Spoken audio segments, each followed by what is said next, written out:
Good afternoon. You're watching the English newscast on Future Television. I'm Linda Samim, and these are today's top stories. Speaker Nabih Berri postpones until April the 22nd the Parliament's presidential election session after a 22nd failure to elect a new head of state. In Yemen, Houthi forces pull back from positions in central Aden after airstrikes by the Saudi-led coalition. And at least 15 people are killed and 65 wounded following a gun attack at Garissa University College in Kenya, claimed by the militant group Al-Shabaab. Speaker Nabih Berri has postponed until April the 22nd the Parliament's presidential election session after lawmakers failed to meet quorum amid a boycott by the March 8 coalition. It was the 22nd failure of Parliament to elect a successor to former President Michel Sleiman since his term ended last May amid a discord between the country's rival factions on a consensus candidate. Activists demonstrated peacefully near Parliament before the election session to urge the government to end the 10-month-long presidential vacuum. The protest was led by the Civil Society Dialogue Table, a group of non-governmental organizations. A number of other protesters, including political figures and members of the Beirut Bar Association, joined the rally held at Riyad Soloh Square in downtown Beirut. Lebanese forces leader Samir Jaja has slammed Hezbollah chief Sayyid Hassan Nasrallah over his latest speech and described his party's dialogue with a free patriotic movement as fruitful. Speaking at a press conference in Ma'rab, Jaja said Lebanon has no interest in verbally assaulting Saudi Arabia or the Arab coalition. The Lebanese forces leader called on politicians to prioritize Lebanon's interests in order to safeguard it from the developments in the region. Jaja drew a comparison between the Shiite Houthi rebels who occupied the Yemeni capital Sana'a and the popular revolt in Syria, stressing that the rebels initiated the attacks. The Hezbollah chief unleashed a tirade against Saudi Arabia after the offensive over its intervention in Yemen, calling it surprising and painful, and suggested Riyadh will suffer a humiliating defeat if it didn't resolve the conflict through negotiations. Foreign Minister Gibran Bassil says national unity remains an overriding priority for Lebanon's foreign policy, clarifying that Lebanon's participation is optional in a military Arab force as the fight against the Houthi continues in Yemen. Arab leaders agreed on the formation of a unified military force to counter growing security threats from Yemen to Libya, and as regional heavyweights Saudi Arabia and Iran engaged in sectarian proxy wars. The resolution announced on Sunday at the end of a two-day Arab summit in Egypt agreed to defeat the Iranian-backed Houthis in Yemen and to create a joint Arab defense force at the request of any Arab nation facing a national security threat. The force will also be used to combat terrorist groups. Lebanon was among the 22 nations present at the Arab summit. Hezbollah has criticized Prime Minister Tamam Slam for offering support to the creation of a joint Arab force, but Bassil made sure to clarify Lebanon's position after Salam's remarks sparked uproar across the country. Maronite Patriarch Bshara Rahi has called for a new approach to justice that treats the roots of crime and prioritizes prisoner resocialization. Justice cannot be separate from equity, mercy, and humanism, Rahi said in his Maundy Thursday Mass before Easter at Rumye prison. The patriarch, who washed and kissed the feet of 12 prisoners from Rumye as part of a ceremony held on the last Thursday before Easter every year, said that incarceration doesn't undermine the worth of a human being. These are members of our society, and society must accept them, he said, highlighting the need to focus on the rehabilitation to allow prisoners to integrate back into society after serving their sentence. The Christian figure added that dealing with the deep causes behind crime was crucial. In his speech, Rahi also criticized authorities for delaying the trials of many prisoners. Al-Nusra Front militants have handed over the body of Lebanese policeman Ali Bazal, who was executed last year, to Muslim scholars. The national news agency said the body will be delivered to his family after DNA tests confirm his identity.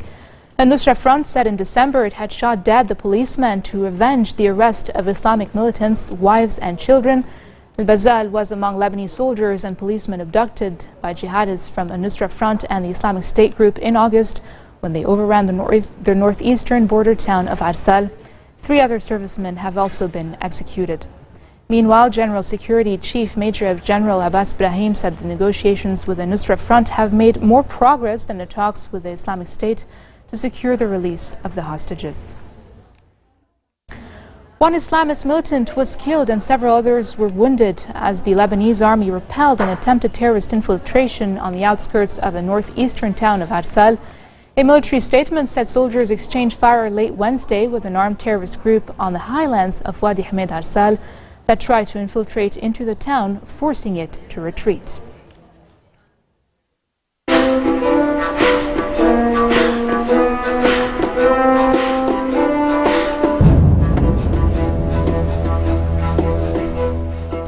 Militants from ISIS have stormed the Damascus Palestinian neighborhood of Yarmouk and took over wide areas of the devastated besieged area from rebel fighters. The assault came as a coalition of insurgents in the south said they had seized the last remaining border crossing with Jordan from regime forces. The developments came as the shadowy leader of the Nusra Front released an audio tape in which he pledged that his al-Qaeda-affiliated group will not seek to monopolize power in the northwestern provincial capital of Idlib, which fell to insurgents over the weekend. Anti-regime activists said ISIS militants appear to be gaining the upper hand in Yarmouk after fierce day-long clashes with a local militia, Aknaf Bain al-Maqdis, made up of Palestinians and Syrians. 9 British nationals who were detained trying to cross illegally into Syria by paramilitary soldiers were brought to a police station in the border city of Hatay before being deported to Britain. The Brightons were arrested near Hatay province on the Turkish side of the Syrian border on Wednesday. It was not clear why the 9 people were trying to cross the frontier. Thousands of foreigners have joined the ranks of Islamic State and other radical groups in Syria and Iraq, many of them crossing through Turkey.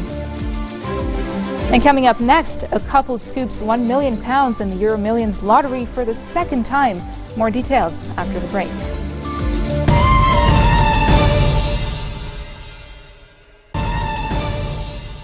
Welcome back, and now for some news in Yemen. Houthi forces have pulled back from positions in central Aden after airstrikes by the Saudi-led coalition, although residents say they remain in parts of the neighborhood. The Houthis' recent gains in Aden, the last major foothold of supporters of Saudi-backed President Abdrabbu Mansour Hadi, have happened despite a week of airstrikes by Saudi Arabia and a coalition of mainly Arab Gulf allies. At least 19 people were killed in intense clashes between the rebels and local militia and residents loyal to Hadi. Meanwhile, Yemen's Foreign Minister Riyad Yassin directed his attention not at the Houthis, but at former President Ali Abdullah Saleh, saying his forces, which have heavy artillery and all kinds of weapons, are the ones who should surrender. And still in Yemen, al-Qaeda fighters have stormed a prison southeast of the country and freed several hundred inmates, including one of their leaders. Reports say Khalid Batarfi, a senior al-Qaeda figure who had been held for more than 4 years, was among more than 300 prisoners who escaped from the jail in Hadramaut province. Batarfi is among al-Qaeda and the Arabian Peninsula's top regional commanders, known for his leading role in a 2011-2012 battle with Yemeni government troops, during which the fighters seized large amounts of territory in the south and east.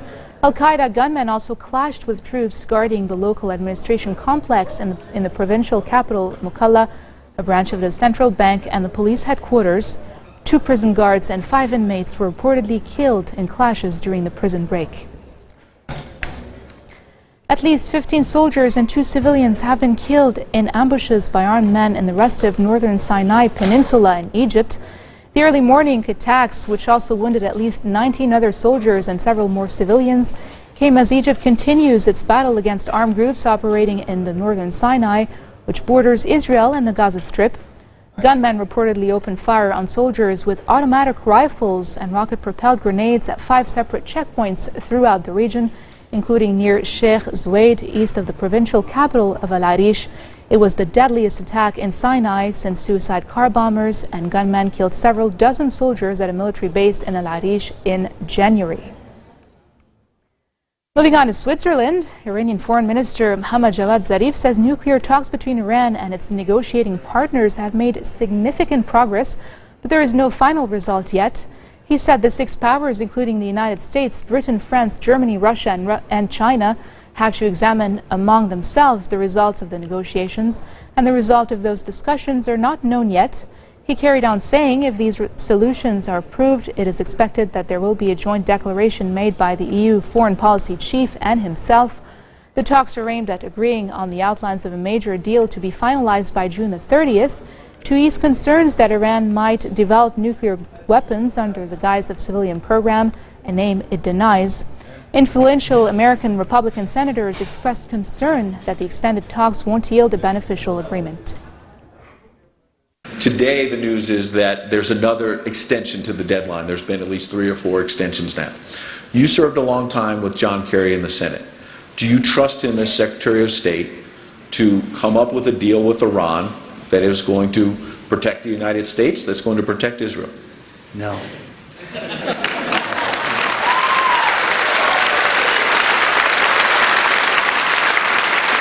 Doesn't it look a little unseemly when the greatest nation in the world, their Secretary of State, keeps begging for another day of negotiations? Doesn't that give the advantage, at least psychologically, to the Iranians, who at the same time at the negotiating table have gone, they now control Lebanon with Hezbollah, they now control Yemen, they now control Damascus, and they now control Baghdad.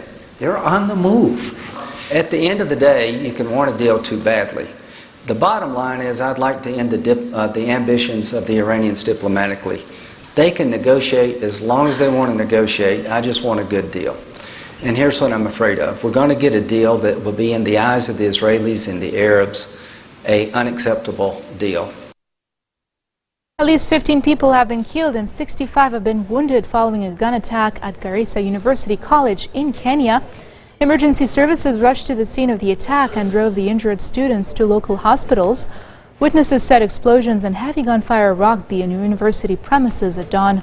The gunman stormed the complex and held an unknown number of Christian hostages inside the campus in revenge for Nairobi's troops fighting in Somalia, they said. The Red Cross said some 50 students have been safely freed. The attack was claimed by the Somali-based militant group Al-Shabaab, which is linked to Al-Qaeda.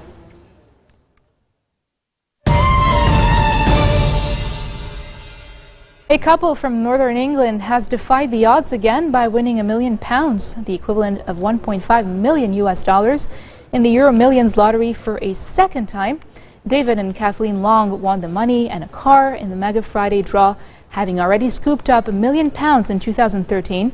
Lottery operator Camelot said on Wednesday the couple beat odds of 283 billion to 1. David Long said he played his usual numbers and watched in amazement as they came up. His wife, Kathleen, had to verify them.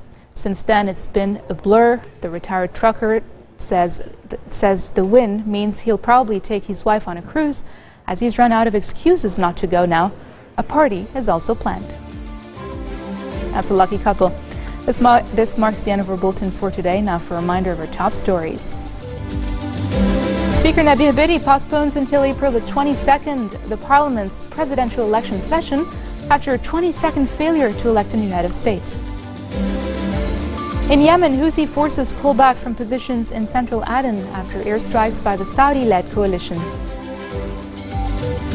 And at least 15 people are killed and 65 wounded following a gun attack at Garissa University College in Kenya, claimed by the militant group Al-Shabaab.